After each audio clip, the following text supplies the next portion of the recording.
द्रौपदी के सामने 5-5 पुत्रों का धड़ पड़ा, खून बह रहा है, पुत्रों के खून से लथपथ है, और उन्हीं पुत्रों को मारने वाला हत्यारा सामने रस्सी में बंधा पड़ा। 5-5 पति सामर्थ्यशाली खड़े हैं अस्त्र लिए।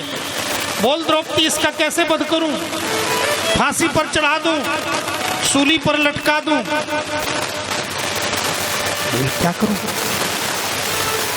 द्रौपदी जैसे सिर उठा करके देखी, द्रौपदी जी देखते, द्रौपदी ने, अर्जुन ये तो अश्वत्थामा, ये तो गुरुपुत्र है। अर्जुन ये तो गुरुपुत्र है, इसके पिताजी ने आपको शिक्षा दी है। अर्जुन इसको रस्सी से छोड़ दो,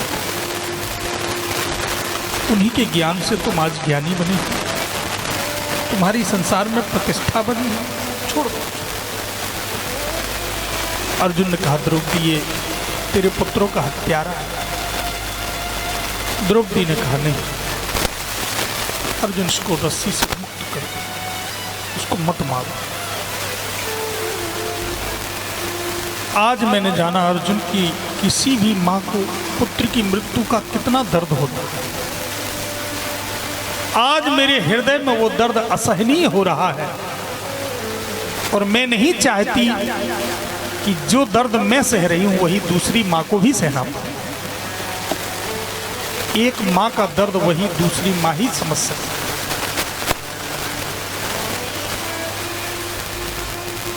जिस दिल में न पैदा दर्द हुआ वो जाने पीर पर आई क्या?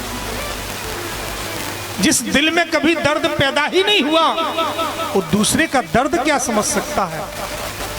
इसलिए अर्जुन, आज मैं मां हूं, मैं नहीं सोचती, मैं नहीं चाहती कि इसकी मां को भी वही दर्द हो। इसको मत मारो, इसको छोड़ो। स्त्री के जीवन में 3 ही आधार होते, चाहे जितनी बड़ी होशियार स्त्री, बुद्धिमान हो, धनवान हो, नौकरी करती हो, कलेक्टर ही हो, प्रधानमंत्री ही बन जाए स्त्री, लेकिन उसको भी कोई ना कोई आधार की जरूरत है। वो निराधार नहीं जीवन काट सकता। कोई ना कोई पुरुष आधार की जरूरत हो। पुरुष अकेले रह सकता है, पर स्त्री को अकेले रहना संभव नहीं। शास्त्र कहता है 3 ही आधार है स्त्रियों के जीवन के लिए। एक तो पिता, पिता के आधार पर जीवन व्यतीत कर सकते, दूसरा पति, पति का आधार, और तीसरा पुत्र, पुत्र। 3 ही आधार है स्त्री को जीवन रखने के लिए। नहीं, स्त्री निराधार हो जाती है। अर्जुन तुम छोड़। अर्जुन रुक गए। युधिष्ठिर ने कहा, बिल्कुल धर्म की बात कह रही द्रौपदी। ठाकुर जी मुस्कुराने लगे, धन्य द्रौपदी, वाह, भगवान ने बड़ी प्रसन्न। और द्रौपदी के इसी भाव को देख करके ठाकुर जी रीझ गए। ध्यान देना, धैर्य और धर्म की परीक्षा विपत्ति काल में होती है, अनुकूलता में परीक्षा नहीं होती। तुम्हारी जिंदगी में सुख है, कोई परीक्षा नहीं। जब तुम्हारे जीवन में अपार दुख आए, विपरीत परिस्थिति आए, और फिर भी तुम्हारा विश्वास न डगमगाए, उसी को कहते हैं धैर्य, उसी को निष्ठा। धीरज धर्म मित्र और नारी आफत काल परखिए, गोस्वामी तुलसीदास। धैर्य और धर्म की परीक्षा। कई लोग धर्म से च्युत हो जाते हैं, थोड़ी सी गड़बड़ी आ गई, थोड़ा सा विपरीत हो गया, अरे महाराज जी क्या करें, भगवान को हमने खूब जल चढ़ाया लेकिन हमारे साथ अच्छा नहीं। क्या अच्छा नहीं? थोड़े से में ही हमने मान लिया, भगवान ने अच्छा नहीं किया। अरे भगवान तो जिंदगी में अच्छा ही करते, कुछ करते ही नहीं बुरा। थोड़े से में ही धैर्य टूट गया। कभी भी धैर्य और धर्म विपरीत परिस्थिति में छोड़ना नहीं चाहिए। आज द्रौपदी का इतना समर्पण देख करके ठाकुर जी प्रसन्न हो गए। धन्य है द्रौपदी, आज तेरे हृदय में दया है। जिस मां के सामने 5-5 पुत्र मरे पड़े हो और उस मां के हृदय में दया भाव हो, उसका हृदय दूसरे के दुख में दुखी हो जाए। ये दया गुण, क्षमा गुण सबसे बड़ा गुण होता है जीवन का। इससे बड़ा कोई गुण हो ही नहीं सकता। बदला लेने से अधिक दंड महाराज क्षमा करने वाला दे देता। क्या समझते?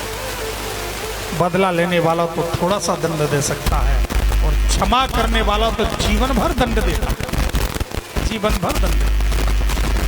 भगवान ने वही तो दिया था स्वस्थामा, कुछ चिरंजीव बना दिया।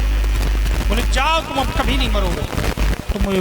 तुम्हें ये सबसे बड़ा दंड है कि कभी मरोगे नहीं, और ये तुम्हें जिंदगी भर दुख बना रहेगा कि मैंने बहुत बड़ा पाप किया, बहुत बड़ा अपराध किया। मर जाने के बाद तो तुम भूल सकते, चिरंजीव हो गए। ये क्षमा गुण, और द्रौपदी के इसी गुण के कारण ठाकुर जी ने किया। पांडवों के गुण के कारण भगवान ने रक्षा नहीं की। पांडवों से तो ठाकुर जी बहुत एक बार क्रोधित होकर महाराज मारने को तैयार हो गए। जब द्रौपदी का वस्त्रकर्षण हो रहा था, चीरहरण हो रहा था, उस समय द्वारिकापुरी में रुक्मिणी जी के साथ कन्हैया चौपर खेल रहे थे, और इधर द्रौपदी का वस्त्रकर्षण होता रहा। प्रसंग जो अपने आप चलता, ठाकुर जी को जब कोई बुलाता है तब ध्यान देता है। जैसे आप किसी का नंबर लगाओ ना, फोन नंबर, तो उसके पास अपने आप पहुंच जाता। ऐसे ठाकुर जी का जब नाम कोई पुकारता है तो ठाकुर जी को याद आती, मेरा कोई भक्त मुझे याद कर। बाकी तो सारी दुनिया अपने आप मायानुसार चल रही है। क्या मतलब सब कोई क्या कर रहा है? अब दिन भर कैमरा लिए थोड़ी खड़े रहते हैं। जिसको जो कर्म करना है करो, लेखा जोखा बनता रहेगा। लेकिन जब कोई भगवान को स्पेशल पुकारता है तो ठाकुर जी उसका ध्यान देते हैं। द्रौपदी जी जब तक आशा करती नहीं, मेरे पति हैं, राजा हैं, ज्येष्ठ श्रेष्ठ हैं, अनेक अनेक लोग बैठे हुए हैं, रक्षा करेंगे, भगवान को कोई मतलब नहीं, चौपर खेलते हैं। जब तक द्रौपदी साड़ी को अपने दांत से पकड़ती रही, हाथ से पकड़ती नहीं, भगवान ने कुछ नहीं किया, चौपर खेलते हैं। और जब द्रौपदी ने दोनों हाथ उठा करके सबकी आशा तोड़ करके कहा, गोविंद लज्जा आपके हाथ में है, उसी समय ठाकुर जी तटस्थ हो गए। ओहो, अब मुझे पुकार लिया। और तुरंत महाराज उसी समय गोटी बढ़ा रहे थे चौपर खेल के, भगवान की बारी थी, तो भगवान आंख बंद कर लिए गोटी बढ़ाते बढ़ाते, और कहते चंद्रचूर्ण और बढ़ाओ और बढ़ाओ और बढ़ाओ। रुक्मिणी जी देखने लगी, ये क्या कर रहे हैं आंख बंद कर। बोले और बढ़ाओ, बढ़ाते जाओ और बढ़ाओ। बोले प्रभु गोटी तो बढ़ गई, आप कर क्या रहे हैं? भगवान ने कहा, वो मेरी एक भक्ता द्रौपदी का चीरहरण हो रहा है, तो मैंने अपने सेवक को आदेश दिया कि उसका वस्त्र बढ़ाते जाओ। वो थक जाए जब दुशासन, तब तक बढ़ाते जाओ, और बढ़ाओ और बढ़ाओ। भगवान ने कहा बढ़ाते। तो रुक्मिणी जी ने कहा, प्रभु द्रौपदी का चीरहरण, तो क्या उसके पति क्या कर रहे हैं? 5-5 पति हैं उसके, एक से एक योद्धा है, वो क्या कर रहे हैं? ठाकुर जी ने कहा, ये दुष्ट, ये पांडव, इन्हीं के कर्मों का परिणाम तो ये द्रौपदी भोग रही है। इन्हीं के कर्मों का परिणाम द्रौपदी को भोगना पड़ रहा है। सब तो अपने भाग्य का उपभोग करते हैं, लेकिन पत्नी पति के भाग्य का उपभोग करती है। और आज ये जुआ खेले, और उसी का दुर्भाग्य कि आज इसका वस्त्रकर्षण होगा। ये पांचों पति एक से एक योद्धा, लेकिन मूक बने खड़े। आज इनको नहीं छोड़ूंगा, मैं इनको भी वध कर दूंगा। क्रोध में आके चक्र सुदर्शन, आओ चक्र, जाओ इनका वध करो। जैसी देख रुक्मिणी जी हाथ, ये क्या कर रहे हैं प्रभु? आप कहते हैं मेरी समर्पिता, मेरी भक्ता, मैं उसकी रक्षा कर रहा हूं, उसकी लज्जा की रक्षा कर रहा हूं, और आप उसी को विधवा बना रहे हैं। हे प्रभु, हे अनाथों के नाथ, हे भक्तवत्सल, हे करुणा करने वाले कृपालु, आपकी भक्ता, आपकी प्राणप्रिया द्रौपदी, आप उसके लिए तो वस्त्र प्रदान कर रहे हैं, और आप उसके 5-5 पति का वध कर देंगे। और श्वेत वस्त्र में द्रौपदी जब आपके सामने आएगी और रोएगी, तो आप क्या जवाब देंगे? इसलिए पांडवों की प्राण की रक्षा द्रौपदी के लिए करिए। कोई स्त्री सुखी तभी होती है, सौभाग्यवती तभी रहती है जब उसका पति सुखी रहता है, पति स्वस्थ रहता है।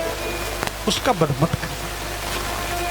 ठाकुर जी ने अपने चक्र को रोक लिया और द्रौपदी के नाते इन पांचों पांडवों की जीवन की रक्षा का भार कि अब रुक्मिणी मैं तुम्हें वचन देता हूं, द्रौपदी का कभी सौभाग्य सूना नहीं होगा। चाहे जितने बड़े योद्धा आ जाएं, चाहे जितनी बड़ी विपरीत परिस्थिति आ जाए, पर द्रौपदी का सौभाग्य कभी नहीं सूना होगा।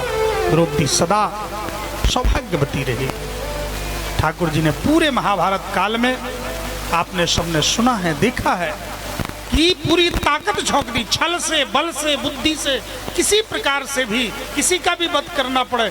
भीष्म पितामह जी भगवान के भक्त थे, इतनी बड़ी प्रतिज्ञा कर ली लेकिन अर्जुन का वध न कर दें। अनेक अनेक ठाकुर जी ने प्रयोजन स्वयं अपनी प्रतिज्ञा तोड़ दी। ये ठाकुर जी का रक्षकत्व स्वभाव। धन्य है द्रौपदी, आज तेरे सामने 5-5 पुत्रों का हत्यारा पड़ा, तेरे हृदय में दया भाव है। बिल्कुल द्रौपदी सही कह रही है। ठाकुर जी ने कहा, उसी समय भीम आ गया। भीम ने कहा मैं मारूंगा, कोई मत मारो। द्रौपदी ने कहा मैं बचाऊंगी, भीम ने कहा मैं मारूंगा। भीम मारने को चले, द्रौपदी बचाने को चली। बीच में स्वस्थामा ठाकुर जी तुरंत 2 हाथ और प्रकट करके 4 हाथ से, 2 हाथ से भीम को, 2 हाथ से द्रौपदी को संभाल कर और अर्जुन की तरफ मुस्कुराते हुए बोले, अर्जुन तुम इसलिए अस्वस्थामा को लेकर के आए थे युद्ध कराने के लिए? अर्जुन ने कहा तो क्या करूं, आप आज्ञा करें। बोले जो द्रौपदी की इच्छा वो करो, जो भीम की इच्छा वो करो। द्रौपदी की इच्छा है कि ना मरे और भीम की इच्छा है मर जाए। अब दोनों की इच्छा कैसे पूरी हो सकती? 2 लोग लड़ रहे हो और कोई बीच में जजमेंट करने आ जाए, पंचायत करने। बोले क्या करें आप बता। बोले जो दोनों की इच्छा वो पूरी कर दो। अब एक कहता है यहाँ से पट्टी बने, एक कहता है यहाँ से पट्टी बने, लड़ाई हो रही है।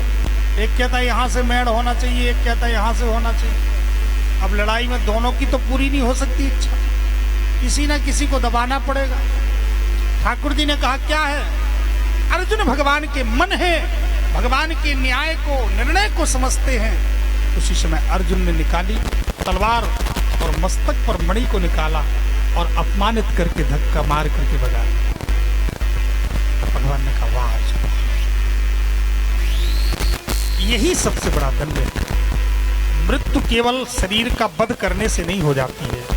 मृत्यु के कई तरीके, सामान्य व्यक्ति का अपमान भी मृत्यु के बराबर है। इसलिए अर्जुन तो परीक्षा में पास हो गए। अस्वस्थामा यहां से चला और मन ही मन सोचने लगा कि मैं अब इस पांडव कुल में कोई जल देने वाला ही नहीं छोड़ा। याद आया कि कोई बचा तो है नहीं है, एक हो सकता पांडवों का वंशधर बन जाए, उत्तरा का गर्भ। उत्तरा के गर्भ को मैं नष्ट करूंगा। और अग्नियास्त्र का प्रयोग कर दिया, अस्त्र का प्रयोग कर दिया। बोलिए भक्त वत्सल भगवान की। माता जी के चरणों में साष्टांग प्रणाम। बोलिए भक्त वत्सल भगवान की। पूज्य माता यहाँ बोलिए भक्त वत्सल भगवान की। बोलिए युगल सरकार की। श्री हनुमंत लाल जी महाराज की। गोविंदा गोपाला मेरो मुरली मनोहर नंद लाला।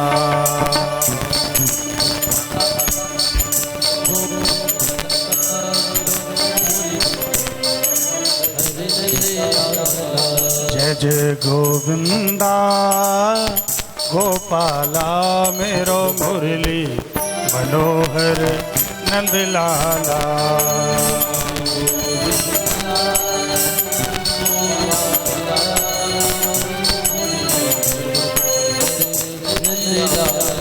मेरो मुरली मनोहर नंदलाला मुरली मेरो मुरली मनोहर नंदलाला। गाइए सभी लोग गाइए बड़े प्यार से। मेरो मुरली मनोहर नंदलाला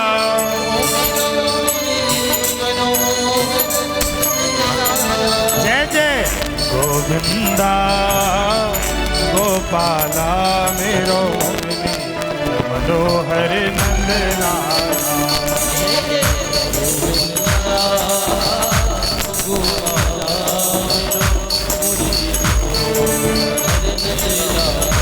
जय जय गोविंदा गोपाला मेरो मनोहर नंदलाला।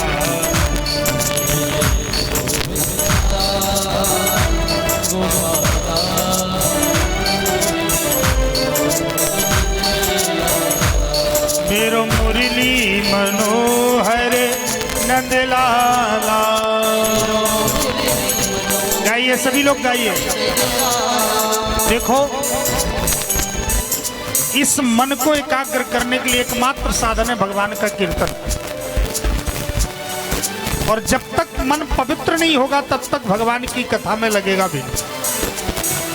मन का स्वभाव है नाना प्रकार के संकल्प विकल्प बनाते रहना। कहीं भी बैठा रहे इधर उधर भागता रहेगा, इधर उधर की बातें सोचता रहेगा। अभ्यास है उसका। इसलिए इस मन को स्वच्छ करने के लिए, निर्मल करने के लिए, भगवान की कथा का के लायक बनाने के लिए भगवान का कीर्तन करना चाहिए। इसलिए जब भी कीर्तन हो, किसी भी कथा में आप बैठो, कीर्तन हो तो खुद कीर्तन करना चाहिए। साथ में ताली बजा करके, कोई कंजूसी ना करे। ये ना सोचे कि हमें ताली कौन बजाए, बगल वाले तो बजा रहे। ना ना ना, ताली बजा करके कीर्तन करना है। ताली बजाने से भी हमारा ब्लड प्रेशर सही होता है। इसलिए बड़े भाव से डूब करके जब भी कीर्तन हो साथ में ताली बजा करके हमारे साथ करिए। आइए बड़े भाव से बोलो गोविंदा गोपाला मेरो मुरली मनोहर नंदलाला।